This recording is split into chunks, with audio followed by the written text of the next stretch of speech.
come on.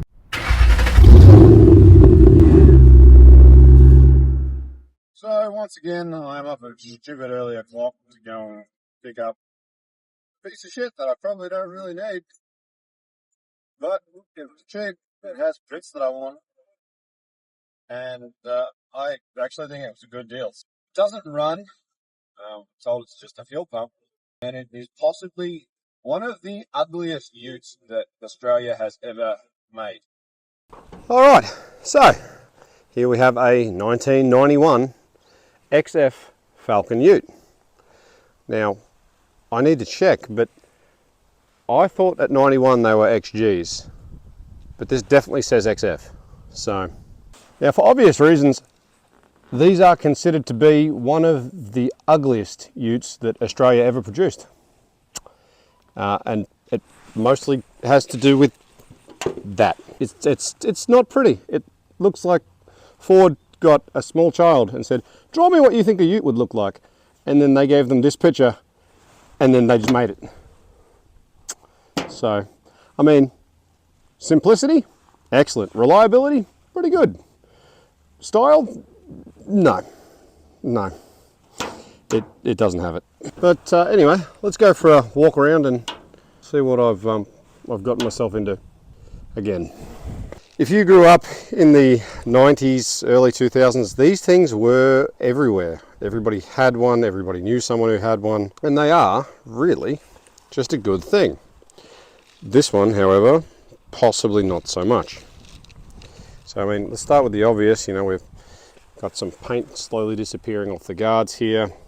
This bumper's not really hanging in, which is usual. I think every one of these I saw had a tech screw through. Oh, there you go, right there. We're missing some wheel nuts. That's a trailer rim because the wheel that was on it is broken. The door handle is custom made. You know, so that possibly doesn't work. People used to like just tech screwing these things on instead of just taking them off entirely, which would be far less damaging. Got our usual mix match of rims that don't all match. We have new tail lights, so that's nice. This is the S-Pack version, which means it's the sports pack, which I don't think any of the sports pack stuff is still here, but that's okay. We're on gas, so you know we've got our spare wheel door that's been cut to pieces and a tailgate that's been absolutely hammered. We're a Harley Davidson fan, so it's probably had a really easy life, you know, really cared for and, you know, babied. So this is one of the reasons that I bought it, is for the air conditioning unit, because if we're being honest, this thing is probably more of a donor car for the XB than it is, you know, something that I'm going to restore. Yes, I know, you can crucify me for that later. The other reason that I bought this is for this. It has a 5-speed, and this 5-speed will bolt up straight into the XB. They decided that they didn't want to have a manual. Apparently their daughter couldn't drive it, so they pulled the gearbox out and converted it to automatic.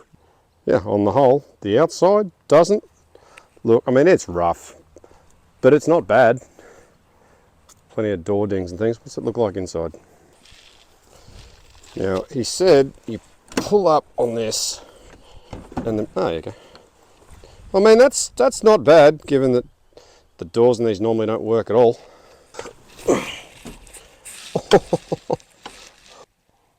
438,911 kilometres.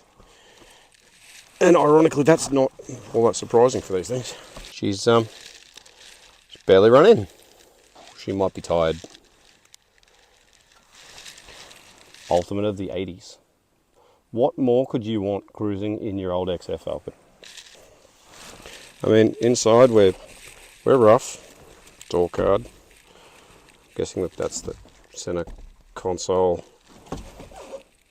It is. It's broken.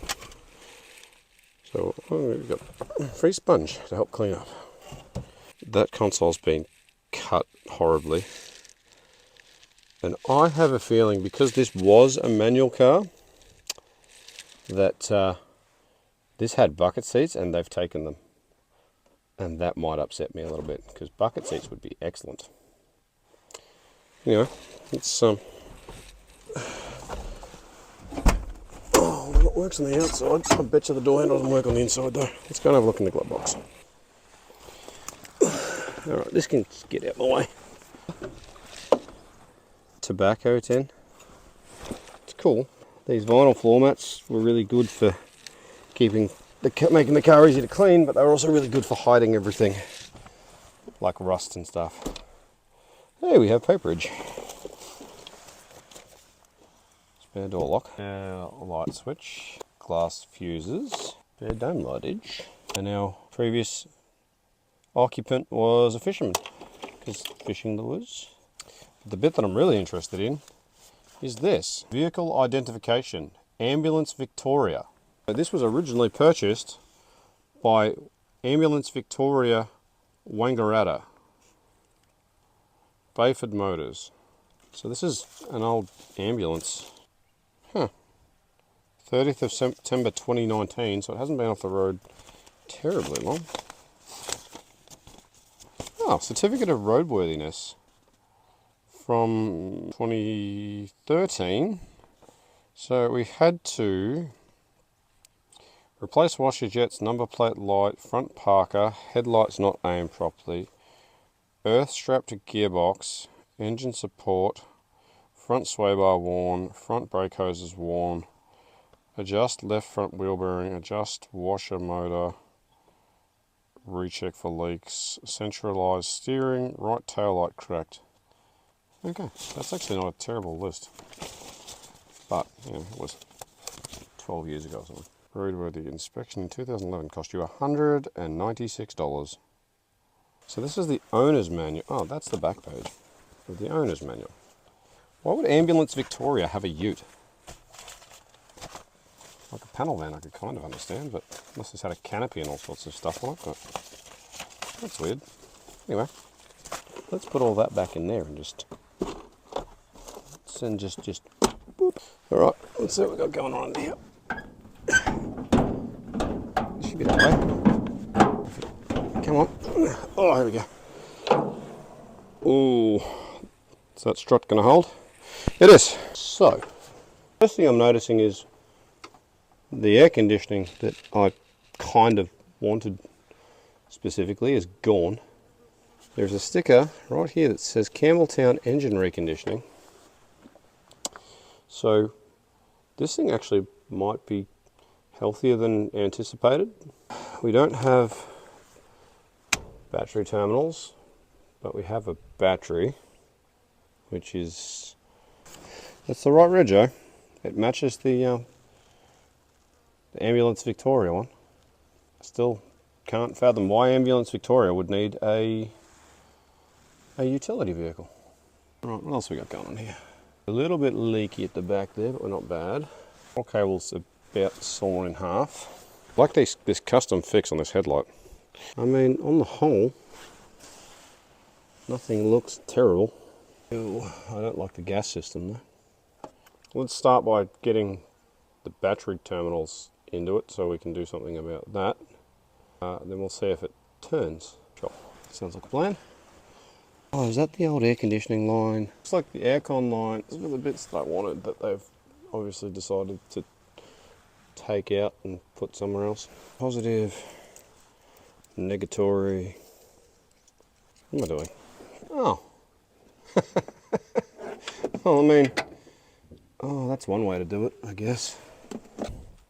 It's definitely something. I mean, it's on the SAD cable, so it shouldn't start a fire. It's probably not my preferred way to do a battery cable. Alright, you just go over there. You're being problematic for no good reason. You go there. Okay. We're going to call that pretty good enough. I'm going to assume that this, and that are our repository cables. Actually, you can stay off for a minute. I don't need sparks yet. You would be too small. I suppose I don't even know what you run, so I'm gonna do the dodgy thing and just jam this in here somewhere. It will do for the moment. And if something's not working, we're gonna know that it's probably that, and we'll come back to that. So, let's see if we can start a fire. Put that on. This battery supposedly was okay, according to the guy I got it from. But that's not to say that that's sparking, so that's something. Is anything on fire? Does not appear so. So that's good. Transfer's there. And, level's okay, but it smells bad.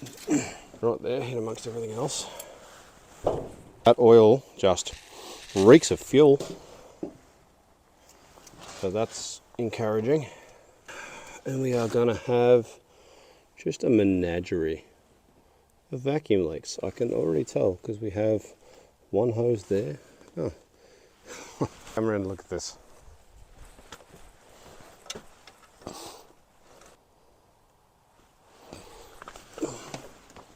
We have this hose here, which I'm pretty sure goes to that there, which is broken.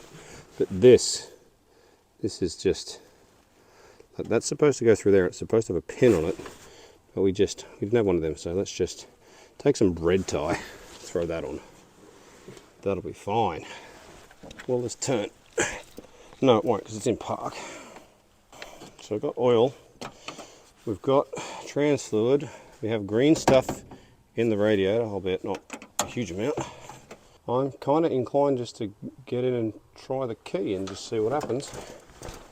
Because I'm really not overly concerned if this thing starts, doesn't start, or blows up entirely. Come off here. Oh gosh. I hate gas with a passion. Alright, I'll give it a 14.3% chance that it does nothing at all, and a 2.6% chance that it runs. Let's see what happens. Alright, so supposedly just a bad fuel pump, but also potentially a bad starter. Alright, starter's off. That's kind of a good sign. I was expecting these teeth to be completely chewed out, but they're not terrible, and the flywheel looks semi-okay.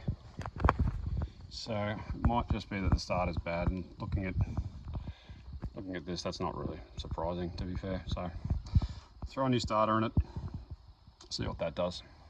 Then we can work out what our fuel pump issue or whatever other issues there are, I guess. To borrow the new starter out of my other ute, because this one was just shanked. It's okay. The other ute didn't mind, wasn't using it. So first I better make sure I can get back into it. Oh, Jesus. Can I? That's a problem. Yep, we can. Okay.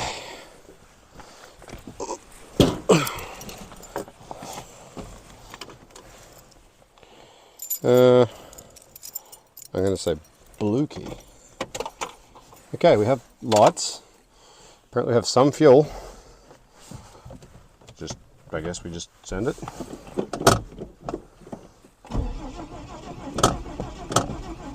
Okay, we got something going. Well, it doesn't sound terrible. Oh, well, that's something.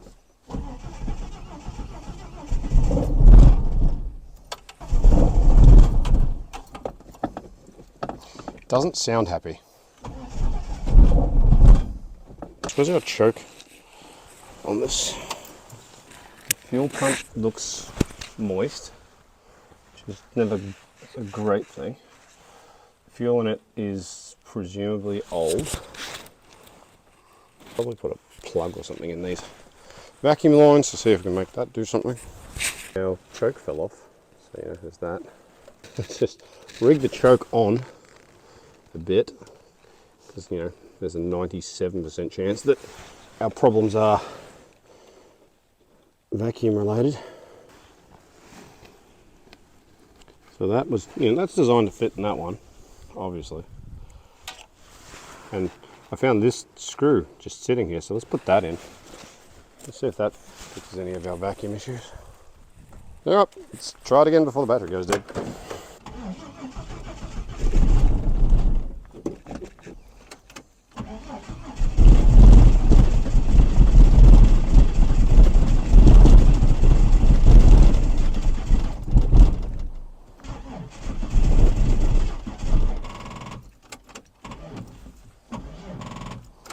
And our battery's flat.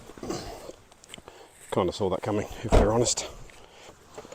I'm going to take this off because it's barely hanging in there anyway. And I'm going to go get jump pack. Okay, let's get all that junk out the way.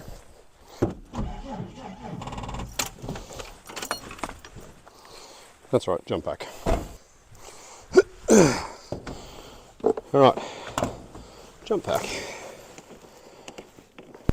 I don't even know if this jump pack's still working any good. Well, let's try it anyway.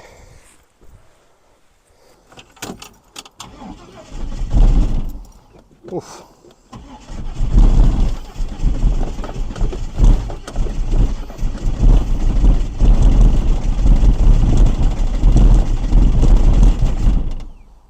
What is going on? I do not understand. Something's unhappy. Okay, so based on that, let's check the plugs, because they are not firing properly, evidently. And it's getting fuel. Not sure what that's supposed to connect to. There's so many lines that just aren't hooked up to anything like they should be. Also, this entire engine is just completely flooded out with fuel, and that would explain why. Let's pull some plugs and have a look. Now these wide base plugs. They are. Let's see what they're going to tell us. Alright, door number 1. Very oily. The most ridiculously large gap I've seen in a long time. So you probably weren't doing much. And it smells like fuel and oil. So that's good. Let's do a quick clean up and re-gap and put it back.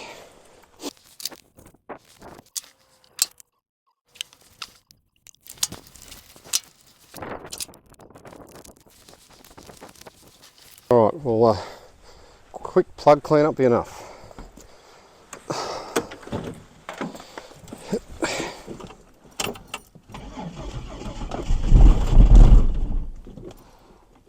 Maybe.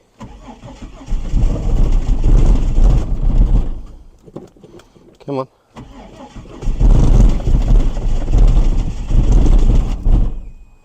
No, it would appear not.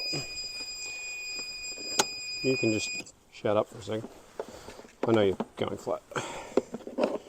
Everything in my head tells me that sounds like a timing issue. The fuel pump is definitely leaking just straight on the ground. Not really sure what its issue is at the second, but what I think we'll do is we'll go back to basics. I'm going to check the firing order. We're going to check the dizzy. I have a sneaking suspicion it's either one plug out or 180 out, or something is off with the timing because it wants to run, but it just can't get there. Let's pop the dizzy cap. Let's can I crank that by hand? Get it pointing to cylinder 1, top dead center, and work out where that rotor is pointing. I hate this door a lot already. If we can get you to sit down there somewhere. I'd like to know where neutral is.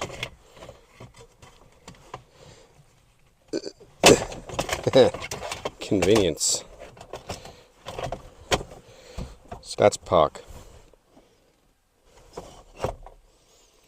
Where's the little dial indicator thing? Cool, so I got to reset the park, but guess what? It doesn't connect to the shift sticky thing. So that's not going to do anything. So, reverse. Neutral? This thing's loose as. Okay, so that's park. Reverse. We're going to say that that's neutral, I hope. Let's try that. So I'm going to pull plug 1 again, and then we're going to grab cable tie. We're going to see how far down. So I'm guessing that that's cylinder there. I should probably take all the plugs out if we're being honest. Let's do that. Let's take all the plugs out again. We'll keep these in order. Stay in order like that. Good.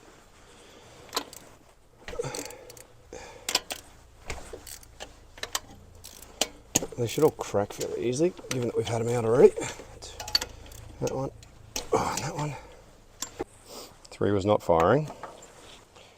4 does not appear to have been firing. Having said that, I probably flooded the absolute Jesus out of it. They all look pretty much the same. Now, what I'm hoping for here is, given the way it was carrying on, that either someone has reinstalled the plug leads 1 plug hole off on the cap, or 1 plug off on the cap, or that it is entirely 180 out. Either of those would be fine. The problem is these things don't have a easily accessible bolt on the crank, and they don't have a solid state fan, which is really inconvenient when you're trying to do this. Let's take this dizzy cap off. So currently 1 is pointing here, straight down. Why did they make these the most inconvenient distributor location? I don't understand it. Like your older distributors had really nice, wide tongue clips on them. These ones, nah. You need the fingers of a pixie to get in to undo them. Which I do not have, funnily enough. I can't see nothing. Oh, I think I got it. Did I actually get that? That would be... Oh, I did too. Interesting. So on our rotor, this is number 1. But if you look at our rotor cap down there, 1 is still coming up, but our rotor's there, which is past where number 1 is, which makes me think that we are in fact 1 plug out. So let's verify that, and then try it again. That is correct, but I don't know if it's compression stroke or not. Okay, first test, reverse distributor. Let's see if that's going to be better or worse. I don't think it's actually going to do anything, but we'll see.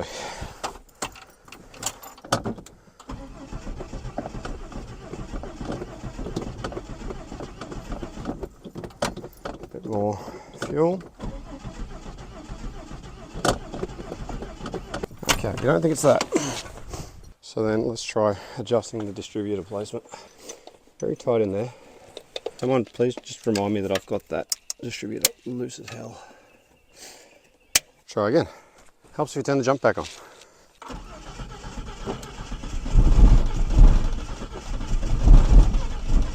Okay, so I have one last theory. So if the ignition timing's right, we're getting fuel, that means our issue has to be air. Now I've changed over to our battery out of the ute, because that other one's giving me the shits. But if I disconnect the EGR, and it happens to be that we have an exhaust leak somewhere, sorry, a blocked exhaust, that might give us enough breathing space for this thing to run. So let's try that. Cross our fingers now. Fire in the hole. That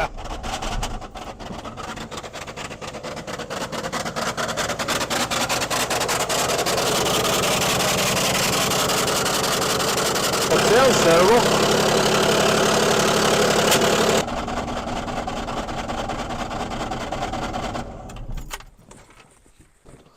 Okay.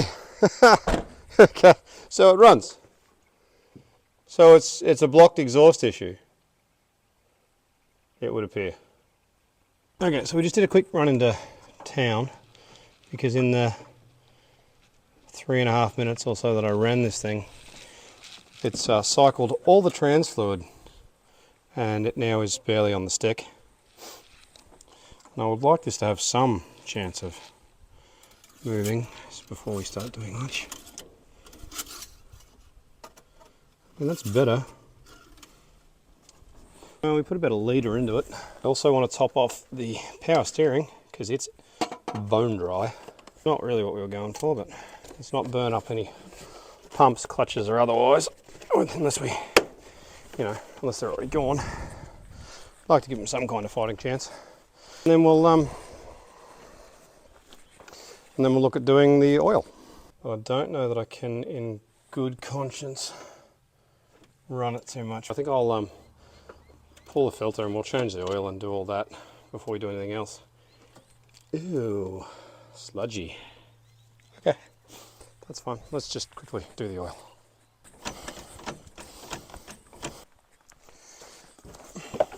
I don't remember what size the sump plug on this is.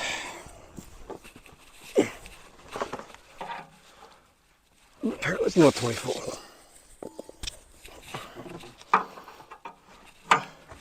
$19. That is just thin and pretty much almost exclusively fuel. I'm sorry, car. Running you on that is a war crime.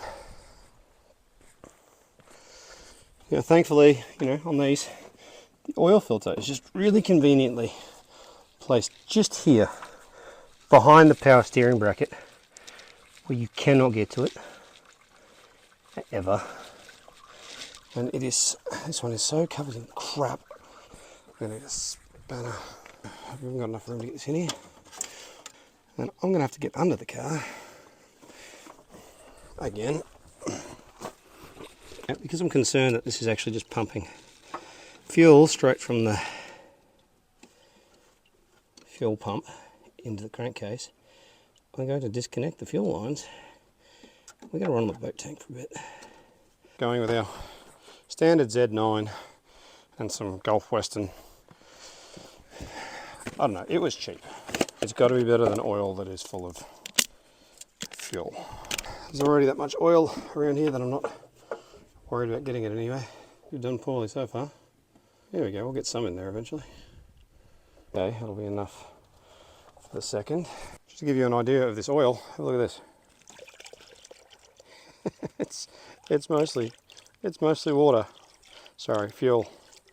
Like, not good. Very not good. Alright, we'll recheck this. No idea what that said.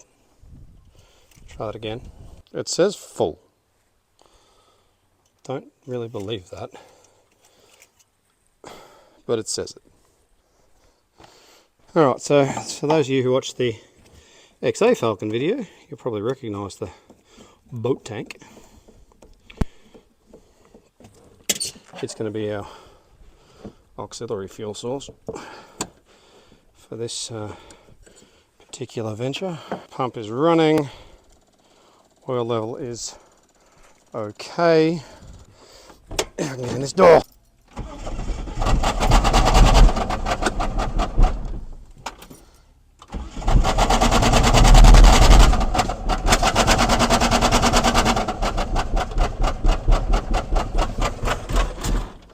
Huh. Interesting. Let's try and get it up to temp. Maybe.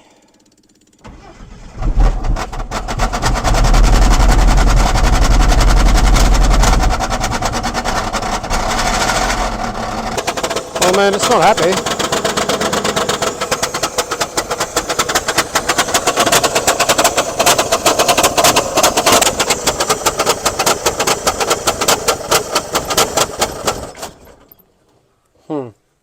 We'll check the trans fluid again. Yeah, it still says it's okay. our oil that's gone out, so at least, you know, we don't have to worry about that now. Anyway, let's see if we can get it to move, and then we'll work out its carb issues. All right, let's see what she'll do. First,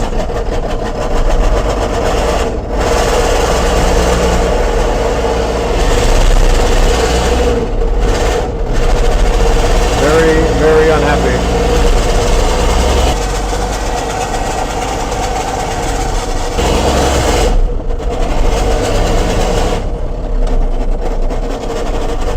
Moving, but only very just. Brakes. Oh, not kind of.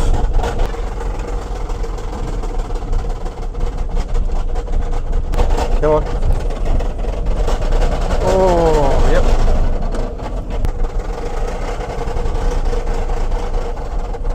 Okay, well, I was going to take this for a rip around the place, but I don't know that that's a good idea, given what it's given me. So instead we'll just put it back here and work out what we're doing next, I think. Come on. Oh. Okay. So that's that gearbox is unhappy. First gear slips a lot. Reverse, yeah, kind of works, but I dare say she's a little shanked. Damn. I really wanted to take this out and give it a burl, but it's just not going to do it, unfortunately.